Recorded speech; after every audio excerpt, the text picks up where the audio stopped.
Oh man. Oh yeah, it's muddy. I gotta walk through the mud. Why couldn't I be a normal human being and not walk through the mud? It's my car. I'm tracking mud into my car. Did I really? It's not that muddy.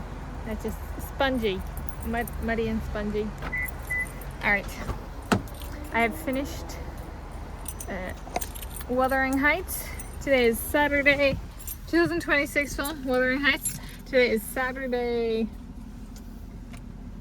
I'm getting there. 14 March 2026 AD, and it marked my 5th time seeing the movie in a 31-day period. So like viewing 1 to and this viewing, counting all of those days, including that viewing 1 and this 5th viewing, it's 31 days. I'm Tanis, hers of Seattle, and I saw them all here at Regal Cinebarre Mountlake, and it's the 2nd film I've seen 5 times in a movie theater this 2026 AD year, and 3rd film I've seen 5 times in a movie theater kind of period. And did I have any new takeaways? Like if I wanted to see it again, like have I run out? Have I run out of new takes? No.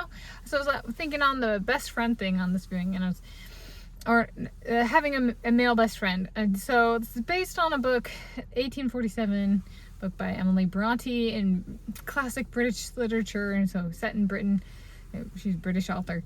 And I was saying, I think it was like kind of like a first attempt at trying to like integrate a male friend. So I was watching and I was like, I stand by that. I think it's that, you know, as a woman grows up and becomes more serious and committed in a relationship and just kind of goes through life, there can be a bit of like, a lot of people change, but maybe a woman doesn't want to like lose all of who she is.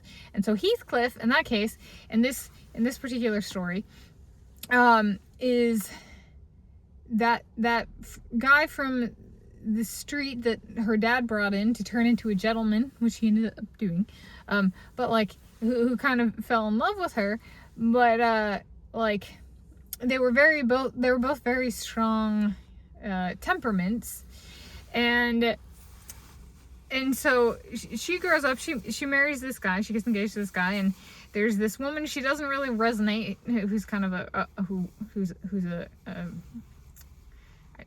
an aide of sorts, lives in the house. And then there's the age that she has that has been with her whole life, but she kind of adjusts quickly to this change of status and like or perhaps less status and more luxury.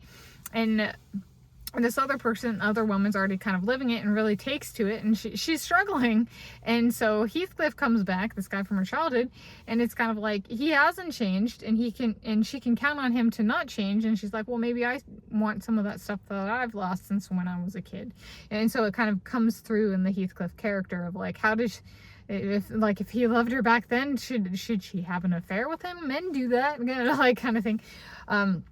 So, but trying to not lose that friend who didn't like quote unquote sell out, and it's that friend who doesn't change. And I was like, is there any is there any like evidence for that in my own life? And I was like, well, in middle school, if I'm recalling correctly, individuals wrote in my yearbook, don't ever change. And I was like, so maybe that's what Heathcliff is for her, is that friend who doesn't ever change, and she really needs that male friend. And you know, in the first half of the 1800s in Britain, that really wasn't accepted socially, and so it came through in a book. It's like, but maybe I do, and maybe that's part of who I am, and I really don't want to lose that.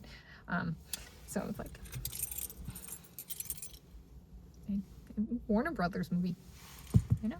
It was released, what is it, February 2026, and it's here over a month later. There we go, calendar month later. 31 days. I saw it the day before it opened, before the official release date for this area. So there we go. There's my notes this time. There's the front of the Santa Park.